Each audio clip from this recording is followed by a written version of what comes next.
Hello, you're listening to Future Artifacts FM, a radio show hosted by EsságYn and Nina Davies. Earlier this year, several radio frequencies were discovered airing a collection of broadcasts. At first, they sounded like regular news stories and interviews. They felt familiar, but also not quite belonging to our present. Slowly, the listeners came to believe that what they were listening to did indeed belong to their world, just not their time. They were looking into the future through the mundane edges of radio recordings and public service announcements. While this material is still being meticulously studied by researchers in various universities and museums, your hosts have managed to gain access to this collection to air a selection of these broadcasts for you, our listeners. For full disclosure, we will not be sharing this collection with you, as this introduction is based on a fictional event. In this monthly broadcast, Future Artifacts FM, we will present speculative fiction pieces by artists and writers, followed by conversation with hosts EsságYn and Nina Davies. The programme will focus on fictional works intended for broadcast, such as radio plays or fictional interviews, to carve out a better understanding of the now by exploring various interpretations of the future. Okay. Welcome back to Future Artifacts FM. As per usual, I'm your host, Nina Davies. And EsságYn. We're really excited to bring you the second episode as part of our Het Hems The Couch collaboration. This time we're joined by Bea Xu. And this is the first episode where we're looking at works with a specific artist rather than the last one, which was a kind of group introduction to the topic of magic and technology. But today we're going to be doing a deep dive into Bea's practice and research and also into their work, EsságYn. Welcome to the show, Bea. Thank you. How are you? Saturday morning vibes. But I don't know what that means. It varies from morning to morning. It depends on what you were doing Friday night. Exactly. But I'm well. Thank you. Before we go much further, I'll read you out Bea's bio. Bea Xu is a Chinese-British psychic worker, experimenting with reality production using collaborative play, speculative fiction, and therapeutic intervention. They design and means test integral post-Anthropocene cosmologies with live participants and fellow accomplices. Often foregrounding blood magic, decolonized time, and non-binary logic with an eco-Gothic focus, their work engages with archetypal shadow and is informed by their training as an integrative transpersonal psychotherapist. A studio resident at London's HQI, Bea is a member of the Outside-In, Inside-Out collective and completed the 9th alternative education program at Rupert, Vilnius. They are the creatics of ritual laboratory Lunarchy 2.0 and have collaborated with Furtherfield Gallery, Omsk, Social Club and Ita Yoda, with work selected for Solo Show, Plague Space, Arts of the Working Class, amongst others, and shows in Prague, Oslo, Sadisfjorda, Berlin, NYC and Milan. Welcome to the show. Happy to be here. Yeah, no, it's really great to have you on the show, Bea. Bea and I were on a residency together this summer, which also had quite magical and technological atmosphere. We were in Sadisfjorda for 2 weeks.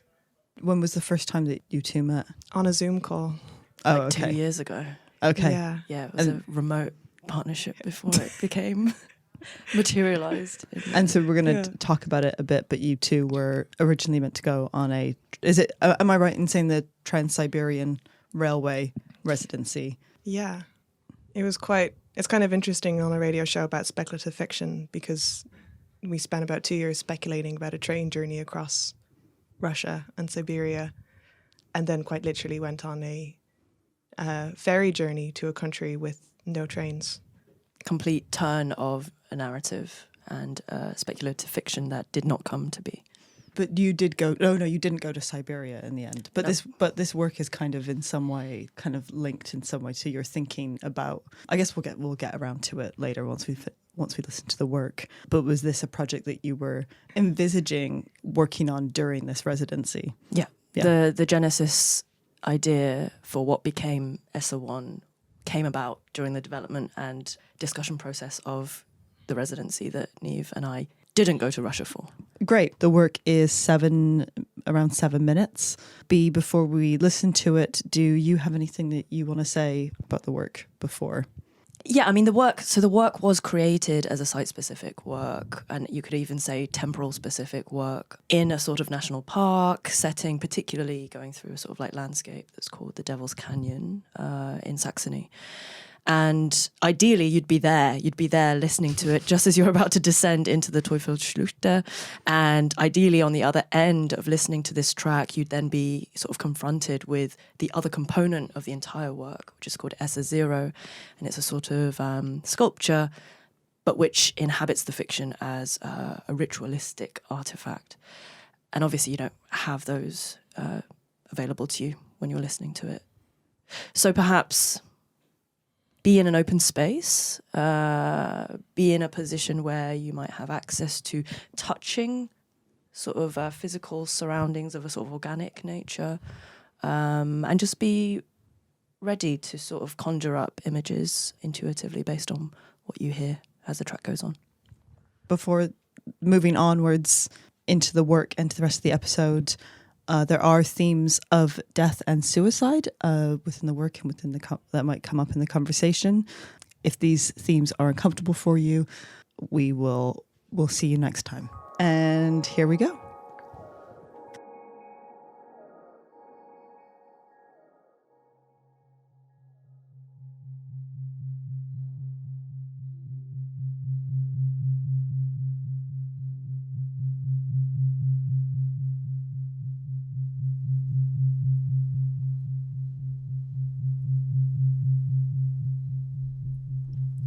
Dear comrade, 同志, Genossinnen, how honoured I am to be on this journey with you. Do tread carefully as you descend into the Teufelsschluchte. There may be sticky mud or murky waters as you pass through here. Your feet may slip as you clamber over the rocks. Take as much time as you need to adjust. Regardless, I am here with you, and we are only getting closer. You might want to tune into your breath at this moment. Notice how the air bleeds into your lungs. How delicious does this air taste in the lining of your interiors? What stirs within you when you lap it up? I invite you to capture this landscape with your fingers, to caress every surface, every crevice, every curve. Perhaps you are touching a lover that you adore. One slow, sensual adieu to our dearly soon-to-be departed Earth. I want you to know that your trust in me is sacred. At no point in our work together will I ever take it for granted. We are the architects of our shared reality, and every synchronized step we take is precious. So breathe with me.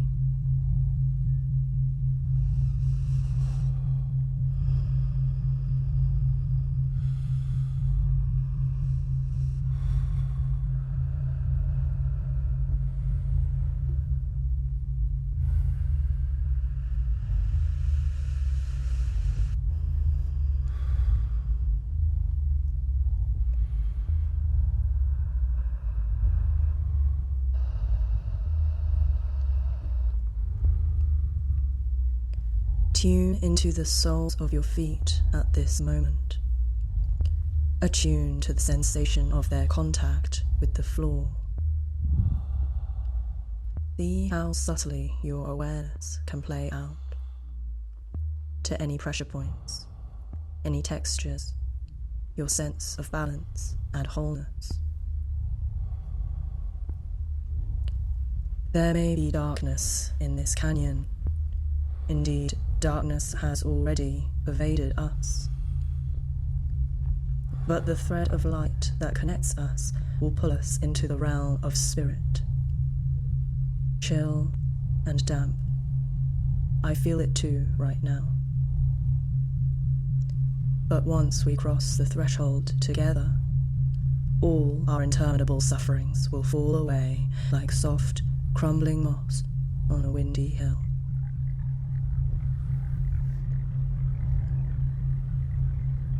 Some guidance for the coming encounter then. Soon we will all arrive at a clearing, following a wooden, human-made walkway.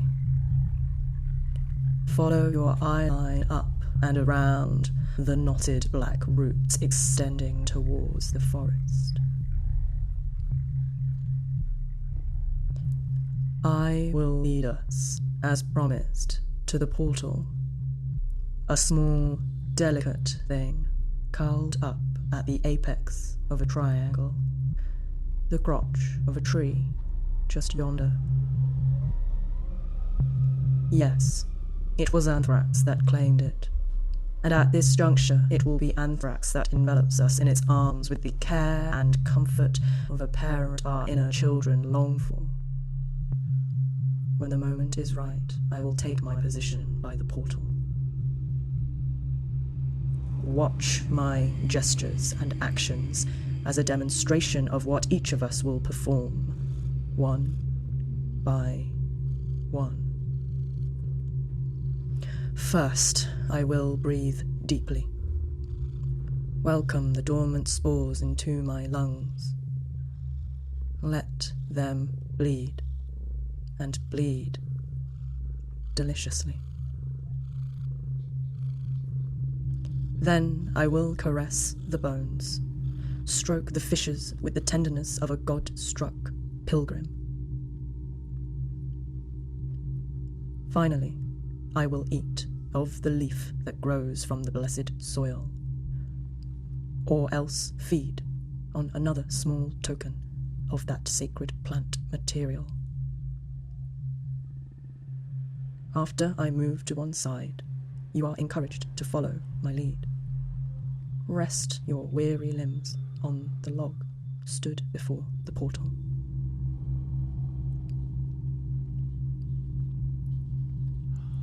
Breathe. Stroke.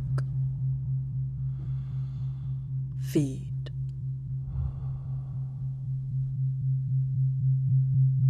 Be immortal.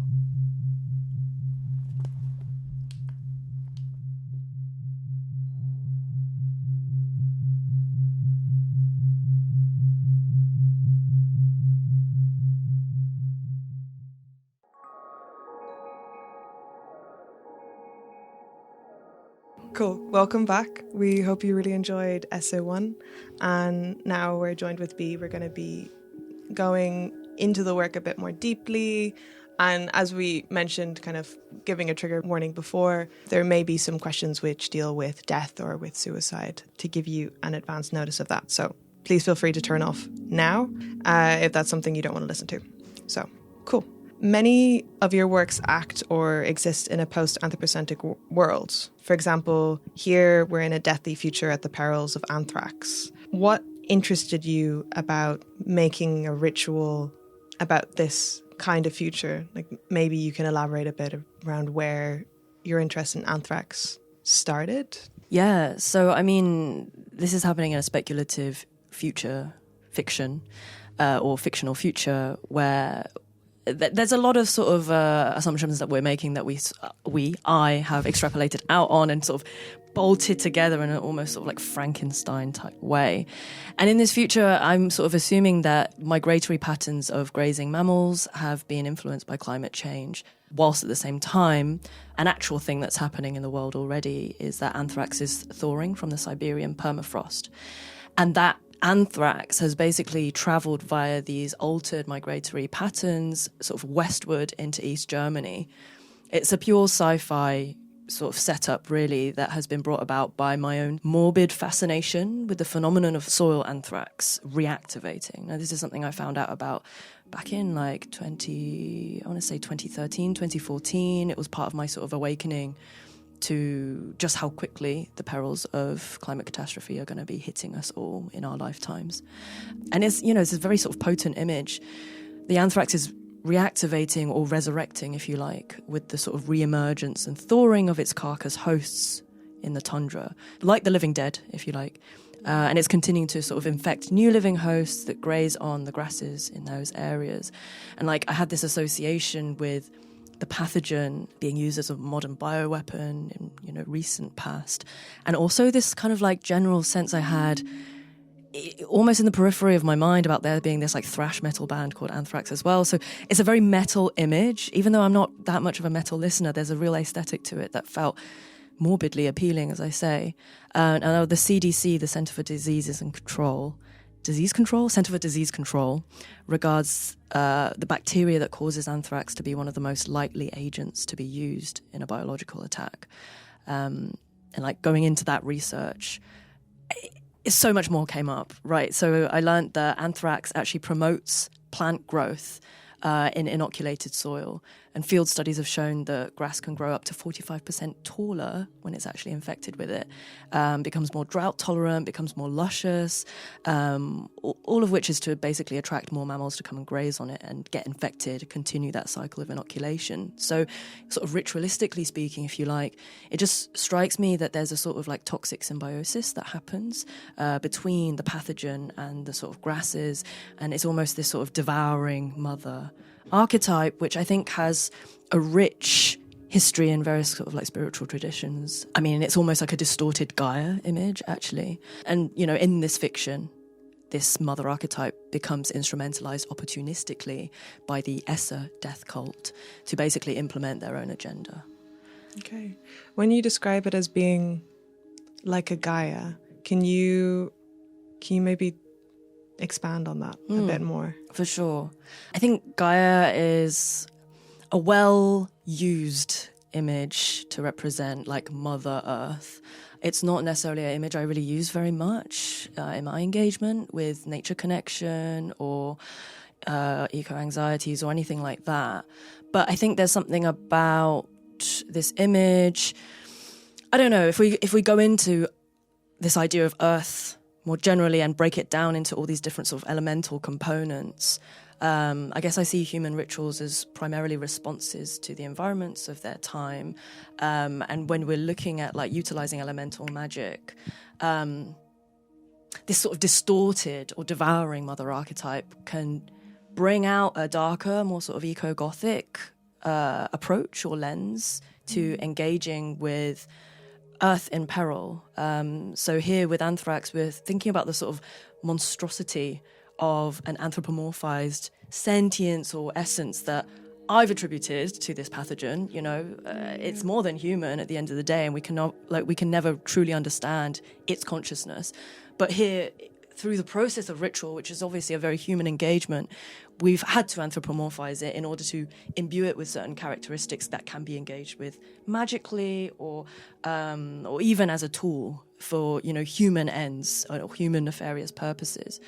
So there's this sort of like strange marriage that's been created between this anthropomorphized entity and the sort of spiritually bypassed nature of this fictionalized human death cult in the fiction. And, in the case of the setting of the Essa universe, we have to acknowledge the accelerating entropic processes of like seemingly fixed elements on Earth during a time of ecological collapse. And, maybe I'll talk more about that later as well. But that's interesting. I don't know. I was thinking about rituals that are centered around eco-anxiety. Do you think that there are sort of any contemporary rituals? Because, there's so many things, like rituals can sort of be extended beyond a sort of like mystical fantasy world. I remember hearing something about how sometimes our recycling doesn't actually get recycled. Quite often, actually. Yeah. And so, like, I don't want to be saying, like, don't recycle. I don't want to be doing some kind of, like, don't recycle because it doesn't get recycled thing. But, like, could something like that be considered a sort of eco-anxiety ritual or an eco-ritual? Like, because I imagine there's probably loads of things that we do that we don't really think about as ritualistic. I think the idea of recycling as a collective ritual that we engage in to serve a particular sort of psychic function is super fascinating.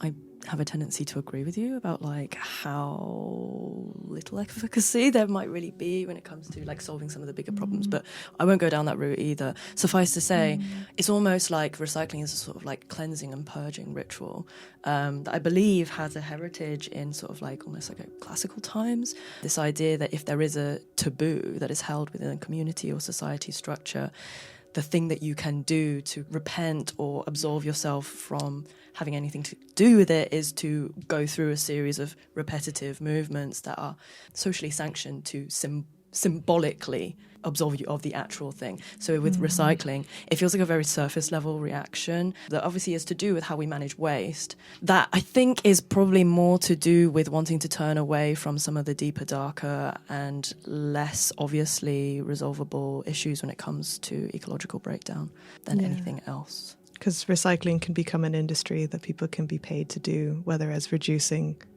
your overall waste goes against that whole I must consume objects to be part of my society kind of thing, which especially in London, it's like I need to work in this kind of industry, which means I get a half-hour lunch break, so I'm going to get a meal deal, and then that's going to be waste that I'm going to throw away because it's less time than me working less hours and making lunch, like all those types of, I guess maybe kind of hinting at like those underarching or underlying structures that cause climate breakdown or climate catastrophe that don't want to be addressed. But if we all recycle... Yeah, and sorry, that's my cynicism coming out. I think that also leads to sort of like rituals that I guess, as I say, like kind of sort of contemporary, and your work is kind of taking a few steps into the future, into like a post-anthropocentric world. So it's not... So right now, I would say that our sort of eco rituals are like very much tied up in capitalist rituals, or like it's sort of hybrid of rituals that we exist in right now, whereas yours is kind of, as you said, entropic, but maybe we'll get into that. Perhaps. Well, I was just wanted to say that whilst Niamh was talking, I was suddenly thinking about like Catholic indulgences and how you do the thing, but then you go and absolve yourself with the help of, is it a priest or is it a deacon? I'm not sure. You do the thing and then you absolve afterwards, probably by, giving a donation to the church. So that you cleanse yourself so that you can go and do it, I guess. Exactly. The consumption does not stop. The acts do not stop. The compulsions do not stop either. Yeah, which is also a bit like net zero emissions and kind of paying off your carbon emissions as well. Also feels like sale of indulgences in the Catholic Church in the medieval era, not in... Maybe there's... I won't go into the church. That's a whole kettle of fish. Talking about Catholicism, I guess, or I guess any sort of religious sort of rituals, this kind of leads into the next question slightly. If we consider religion to be a sort of magical thing. Sure. Of course. Depends which religion. Yeah, it depends. But a lot of magical practices rely on materials, whether that be a physical location, a form of talisman, or the presence of another force within your body. How does this affect your intentions for the work? Yeah, so, okay, generally speaking, my work likes to use physical talismans or sort of like IRL locations to anchor sort of virtual or imaginative fiction into reality in the general sense, as well as into the body of like a co-ritualist or a player or an accomplice. And I actually see this as a form of augmented reality that maybe is somewhat analog in its approach. It creates a liminal space between absolute truth and absolute fiction. It becomes a potential, and it leans into this idea that there is actually a continuum different forms of reality and different shades or intensities of reality in between truth and fiction. Now, this particular audio work was intended as a companion piece to a site-specific sculpture, which I sort of mentioned earlier. The idea was that you sort of dark crawl or slither through this natural landmark in the Swiss Saxony National Park called the Teufelsschluchte, or Devil's Canyon. And the audio piece is like a walking meditation track. So players would like literally be stroking the moss on the rocks surrounding the path that they're sort of like trudging through as the voice in the track invites them to. And like sort of exploring the space itself, before I even thought about making this piece, was what gave me the desire to create a participatory work that would actually feel a bit evil. That's what the space sort of inspired me to do. And also, you know, forcing me to engage with notions of sort of morality and influence within a post-Anthropocenic context too. Now, that summer, and it was last summer that I created this work, a group of us were like hiking through what we casually refer to as the burnt forest, which was like a forest that was devastated by wildfires on the border of like Czechia and East Germany. And I was like searching for a water source, which completely didn't exist. It had dried up. And instead, I stumbled upon this unidentified mammalian skeleton, which inspired the piece itself. It's the main component of EssäÄ, and it basically constitutes the ritual object sculpture within the world. You can see it in the cover image for this episode. Indeed.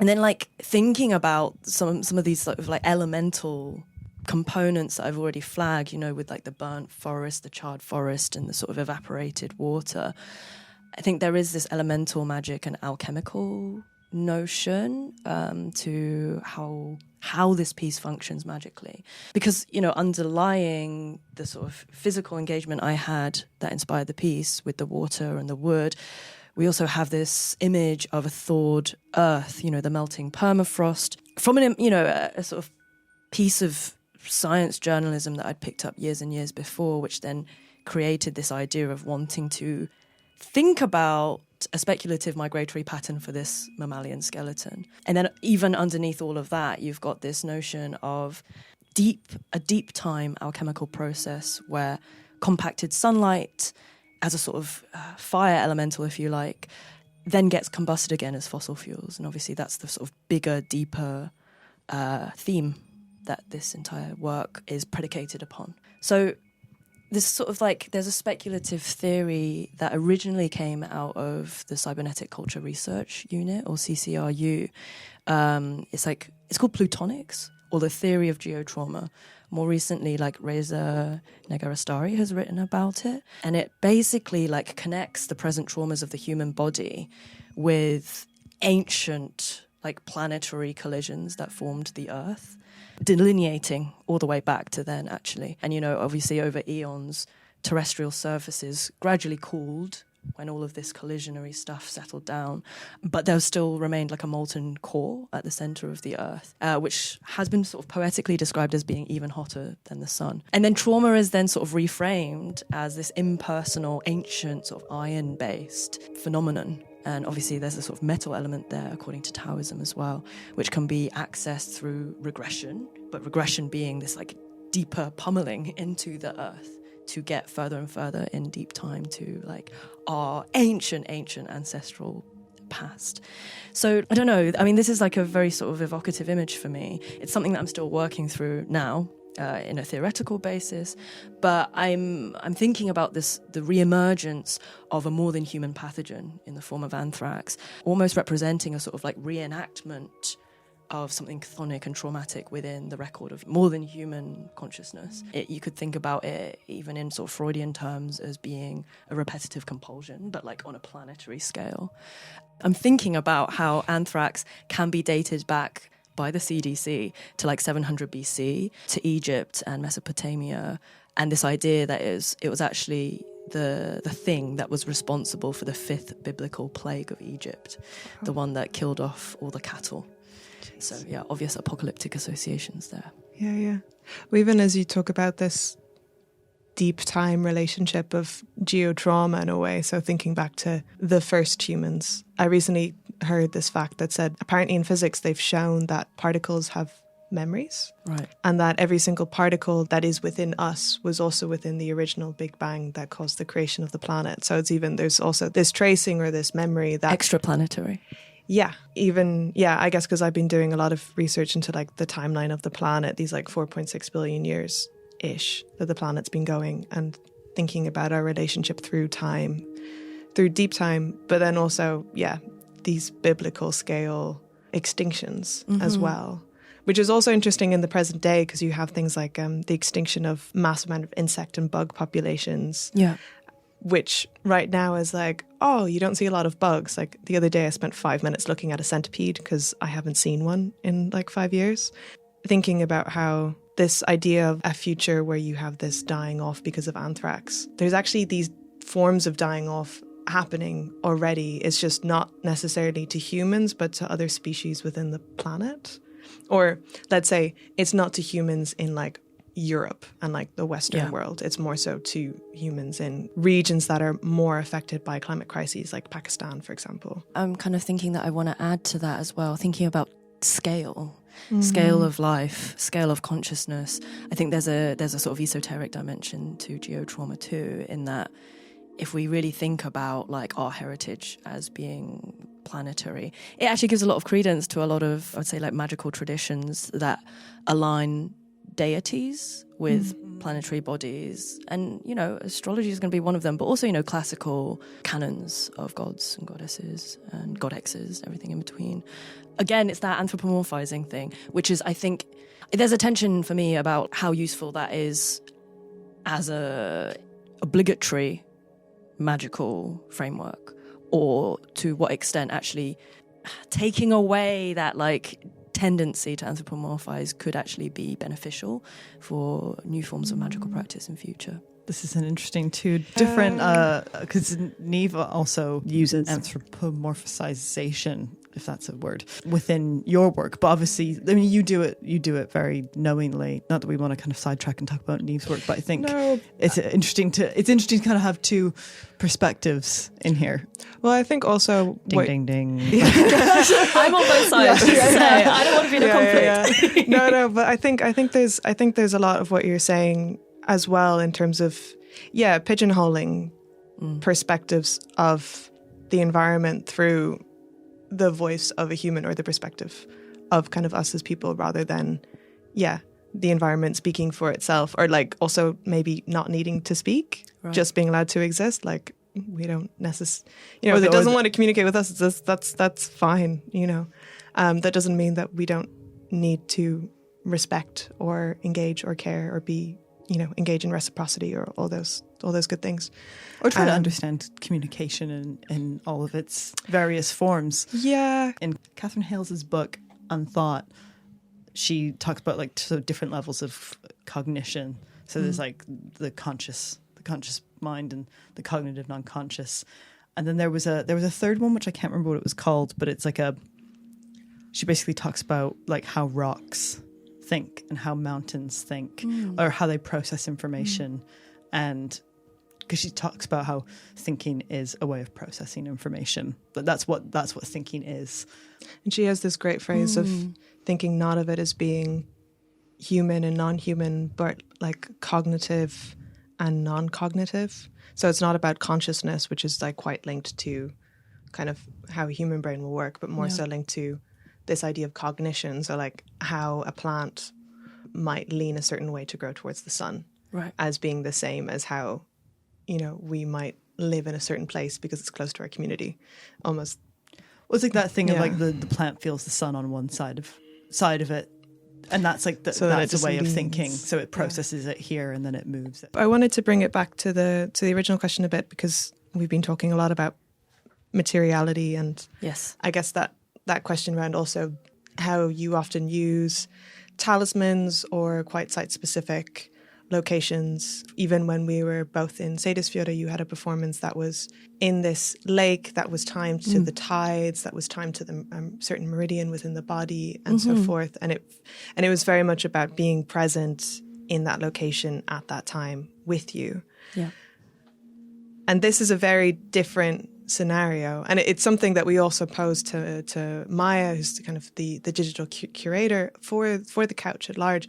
Is a lot of magic is very material. Like ritual practice are often connected to kind of objects, how does it feel knowing that this is going to be online, somewhat contextless? I mean, obviously we're talking about it now and we're framing it, but you know, someone could be on the train, someone could be in a forest, someone can be in the UK. There might be listeners who are out in Saxony, in the Devil's Canyon, like listening to this. True, it's possible. But maybe how does that sit for you, knowing that, like, let's say magical materiality has changed? Yeah, so it was really interesting getting a sense from both of you prior to this conversation about like how you experienced the work when you accessed it purely in this sort of like online vacuum, if you like, decontextualized from the land and the time in which it was created and originally experienced. And I got a sense that it can just be used as a guided meditation, that I think in that online space would rely a lot more on creative imagination to provide sort of other stimuli that would embellish the work within the world. And something about creative imagination, because I work with it a lot in my training as a transpersonal psychotherapist. My understanding is that layer of the psyche, if you like, it sits between the sort of the mind and the soul, or the spirit, almost as a sort of bridging device. And it's where the intuition function really kicks in. So you're going to be relying on that, I guess, quite a lot in order to really experience the work online. But that doesn't take away from the experience. If anything, I feel like the listener will have to lean on their own inner symbolic framework a lot more to interpret what certain sort of key words, if you like, or key themes in the track mean. So what does ascension mean for you when the sort of narrator refers to it? And I think, Nina, you were like talking about like getting a sense of like it being a spaceship or something. Oh yeah. And you know, then anthrax kind of gets thrown in like a bomb into the track at some point too, and you sort of have to decide or even just associate without thinking on the sort of significance of that for you contextually, not forgetting that it was used during the anthrax attacks of 2001 in our lifetimes. Now, like, we'll probably touch on this a bit more later, but like within the genre-specific framework of horror, which I think is the genre that this particular work sits in, you also get to choose where this disembodied voice that you're hearing is coming from, what its agenda is, what its machinations are. Do you trust it? You've presumably already submitted to its sort of meditative guidance by like breathing when it's told you to do so, maybe touching your surroundings. But at what point does cognitive dissonance set in? Because then, you know, what it's talking about becomes a lot more sort of fleshed out and sinister, I think, as the track goes on. And there's something here about like the toxic positivity of maybe some sort of like new age derivative industries and fandoms that then bring in ulterior positions once someone's been brought in initially by that sort of like mindfulness, neutral, life-affirming philosophy that draws them in. At least when I was listening to the work, or as I've been listening to it, there's definitely that sense of when you start off, it's like, oh, this is a guided meditation, and the undertone of it feels a bit off. Right. But it's not. I mean, even the voice is clipped in certain sections, so it feels more technological in a way. Like, Nina, I think when we were first talking about it, you said, oh, it sounds quite almost robotic, because it's like, yeah. And then as you go on, it feels like the voice is almost grooming you towards accepting this death. It's like, oh, actually, the way to feel good is to be within this death cult and to kill myself. Yeah. You know, that's the main trigger warning here for everyone. But, you know, I mean, nailed it, Neve. Yeah. But it's quite, it is very sinister. Yeah. Yeah. Demonic. Yeah. So, shout out and credit to Marketa Skalkova, who did the sound design for this track. She was another member of the collective Outside In, Inside Out, in fact, that I created this work within. And the process of like bringing it together from the sort of narrative-driven vocal element of it to then, something much more atmospheric with all those sinister grooming undertones that you've mentioned wouldn't have happened without her. And there's something about actually separating the track from the sculpture, EssäÄ-1. So taking it out of the context of the sort of holistic work, which could only exist in a moment in time and space, that actually depotentializes it in a way that makes me feel quite a lot of relief. And I think I need to unpack what I mean by that. Like less sinister or less real? So it's about those different shades of reality, that continuum of reality that all of my work engages in. You know, if all of my work as sort of like reality production devices or experiments do exist somewhere on a gradient of fiction to truth, then this work is a bit of an erroneous one in terms of the way that it represents a reality that I do not want to actually materialize IRL. And I'm kind of playing with a different way of externalizing something within with this work. I'm kind of playing with a sort of almost like a split off, splinter, shadow realm timeline, which engages with a few sort of like shadowy aspects of myself that I've been working on, have identified since my early 20s. There was a zealotry that came over me when I started freaking out about climate change. And it sort of coincided with my own sort of spiritual awakening, if you like. Got into lots of different spiritual thought frames, but also sort of like started dabbling with like chaos magic and other sort of like occult practices. But all along was very sort of aware of my tendency to be a bit like overzealous about some of the things I was learning. You know, there was this like self-righteousness about the way I was when I was younger. And occasionally it comes with this sort of grandiosity. And I decided to distill those two aspects of myself and put them into this amplified, almost caricatured spectacle character of this like cult leader.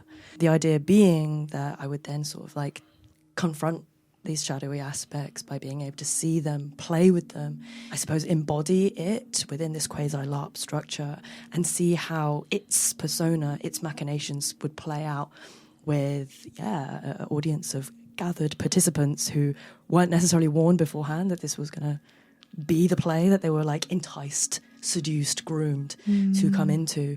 And actually, you know, it's an experiment in suggestibility as much as it is an extrapolation of what might happen based on real world conditions in a sort of organic sense. Maybe if I can be quite cynical or even quite dark as well, I feel like there's also a certain element of language that's used around, let's say, climate policy in the present that also has, I mean, obviously it's not calling you to kill yourself, but there's a certain kind of language that says, oh, it's okay if, you know, we have another oil field because then, you know, we'll be safe for fuel and we'll have fuel security for like the next winters, rather than talking about what that means on like a planetary scale in terms of like the amount of extra emissions, a kind of guidance or like a creating of, let's say, a safe framework for the viewer, the person listening to the news, and then the delivery of the sinister news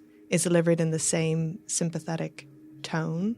So it's harder to distinguish between what's the thing that I'm actually supposed to be listening out for as a thing that could be very destructive, such as when you see politicians talk about climate policy and they're saying kind of like, you know, we all need to be really safe for the planet. We need to think about climate initiatives.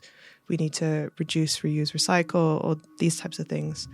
But then at the end, they drop information that's like, which is why we're granting access to these new oil fields, or right, which is why we're investing in, let's say, mines in the global south to create renewable infrastructures. And there's, I guess I maybe see like almost a kinship or like a parodying of those kinds of voices, like a safety in what the policy is, rather than actually actively critiquing the policy.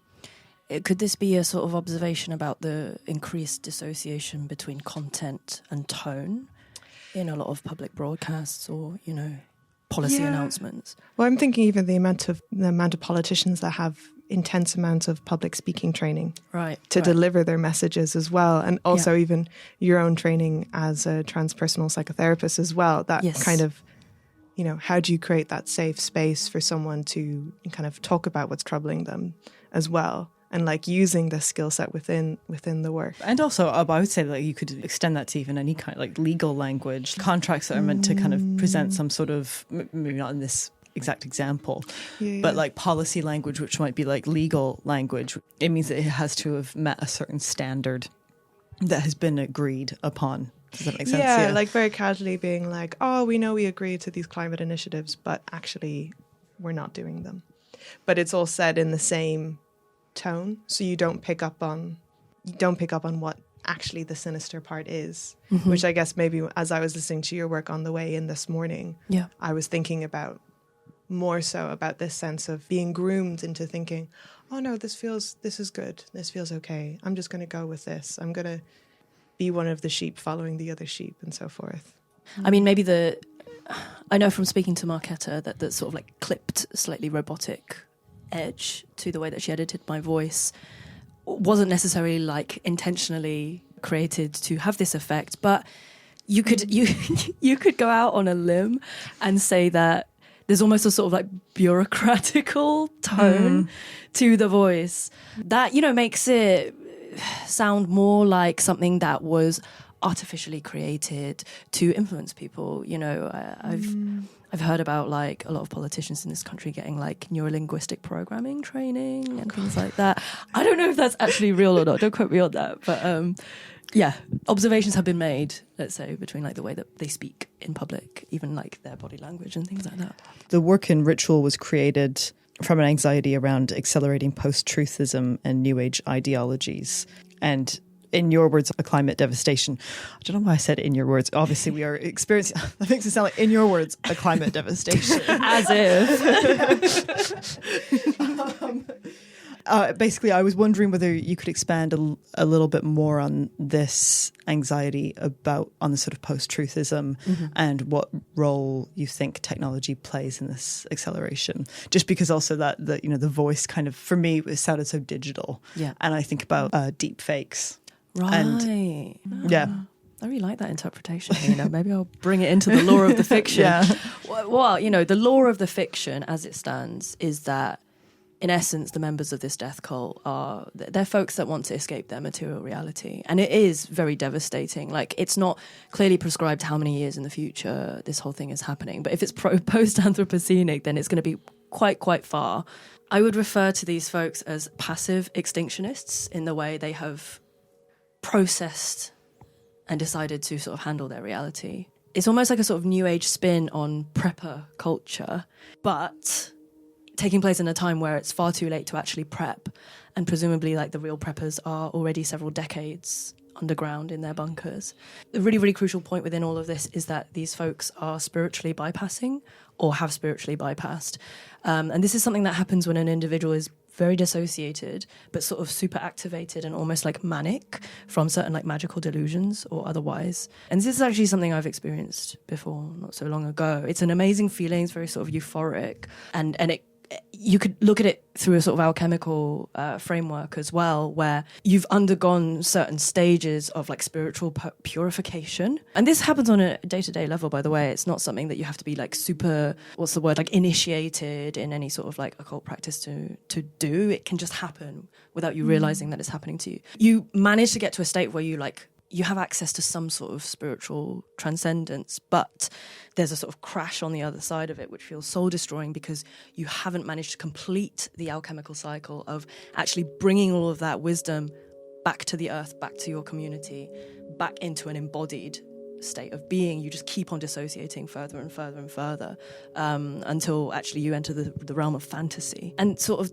this climate of devastation and extinction anxiety that is played with, immersed into through the work, it can exacerbate dissociation on a civilizational level that will steer an individual away from being able to ground any more of that sort of spiritual wisdom into their material reality.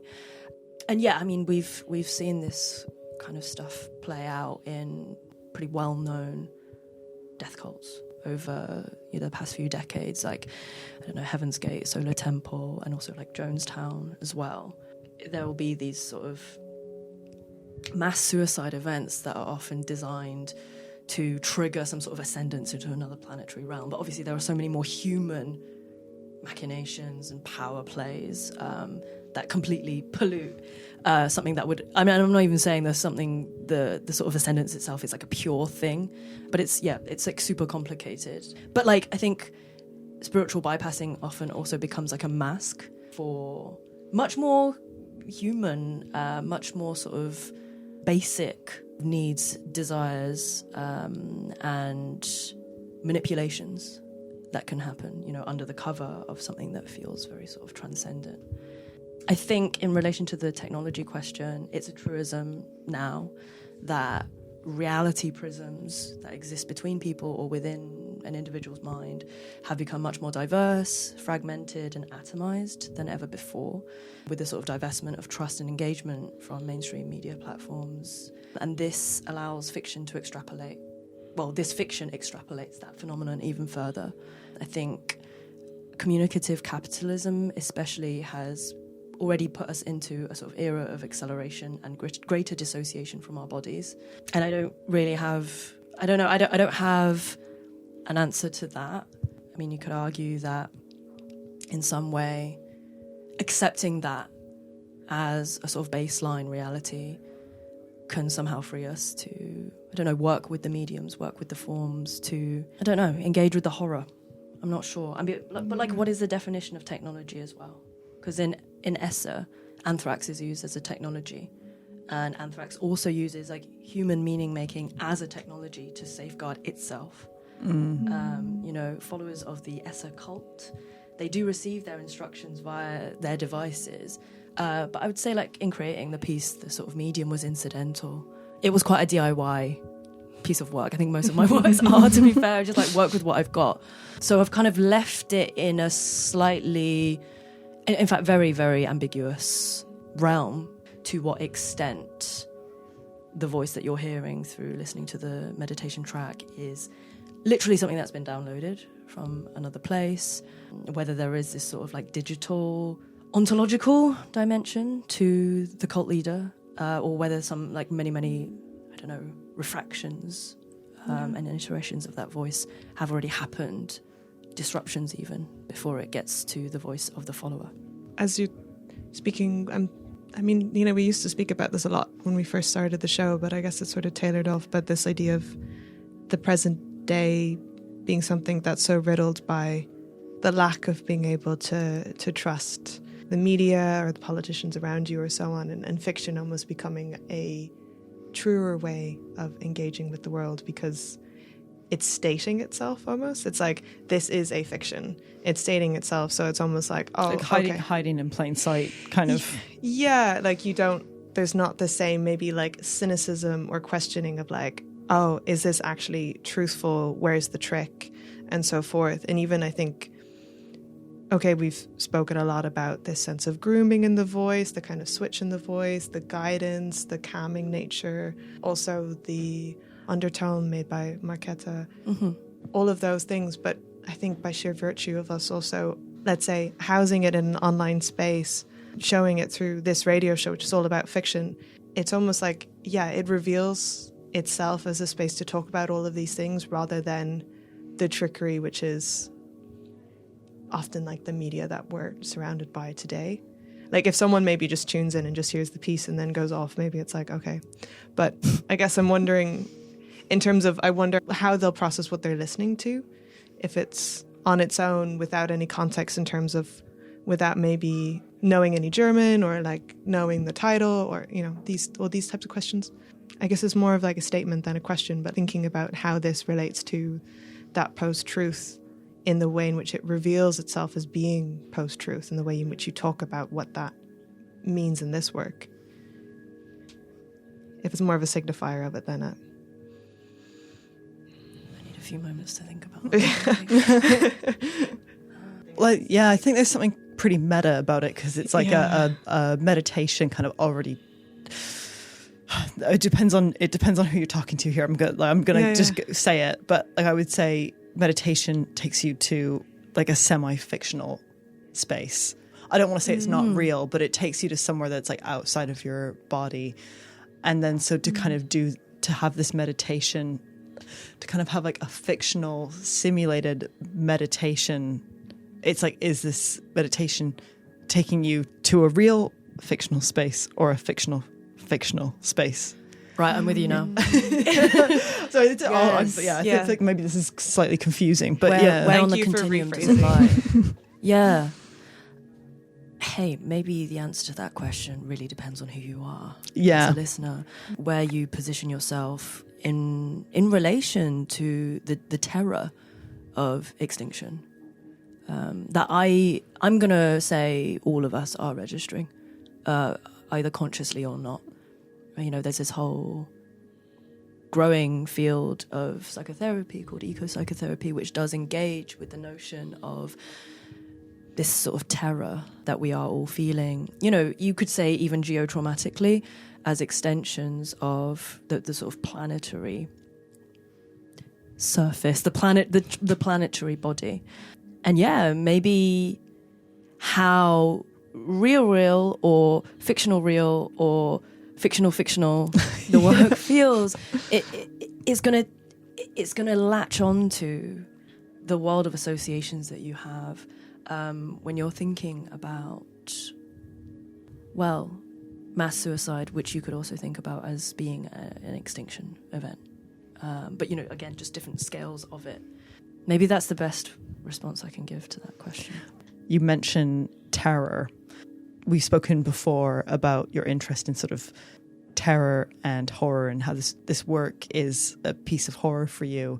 But how do you define basically how you're interested in the distinction between horror and terror? And I was wondering whether you could just sort of open that up a little. Yeah, happily. To my mind, horror is the sort of present, visceral, embodied experience of abject brutality, whereas terror is the apprehension of horror to come. It can exist much more as a sort of virtual, speculative and ominous presence in our minds, in our psyches. And I've been thinking about this a lot. I'm actually part of like a reading group at the moment, discussing a text that was written by an occult collective in Italy called the Gruppo di Nun. They write about this sort of notion of like a Gothic insurrection, which utilizes horror, terror, but also sort of chaos as magical worlding tools that can allow us to sort of like cultivate an active extinctionist praxis or practice in the face of all of the sort of civilizational decay that is upon us, if you like. And some of this is my own interpretation based on what they're writing, because their writing is super dense, but it's like engaging with the sort of uncensored, if you like abjectness of our present conditions and leaning in. It's not a nihilistic thing. It's rather sort of like a realistic acceptance of this sort of profound systemic change and collapse that will affect all infrastructures and orders around us, and sort of using that as a departure point for meaning making in spite of what will be an end to something. And in a way, it sort of converts the anxiety piece of extinction anxiety into a sort of thrill or excitement, which is not to be confused with indulgence or reveling in the gratuity and the excess of what's, you know, a very Gothic reality, I think, increasingly. And I think it could be like an affirmation of the life that it demands of us to use as fuel to sort of shape the form that some of these endings or transformations are going to take place. There's something about leaning into horror that really embraces like different shades of darkness beyond this mere binary polarity of light versus darkness. There's something that's quite, I can't pin this down, but there's something quite queer about it. And I think, you know, a lot of my work tries to lean into different ways of turning through and curling around, making knots or spirals out of a reality that seems to be merely one thing or the other. And again, it's kind of like, it's like my notion of reality as well. Yeah, within all that, you know, this horror piece as a work of horror, it's a sort of provocation about one particular way that reality could be, rather than something that's hyperstitional. It's not something that I'm actually trying to manifest, per se. Well, I think we're going to have to finish there. Thank you so much, Bea, for joining us. You're welcome. This has been a really great conversation. Thank you again to The Couch, which is HatHem's online program. This is the first of 3 conversations we're going to be having with artists around magic and technology within their practice. The next episode will be with Jan Berger, and the 3rd episode will be with Damien Roach. they'll be coming in the next while. Thank you so much for listening, and thank you, Bea. It was really, really great to have you on the show. It's been a pleasure. Thanks both. Thank you. Bye.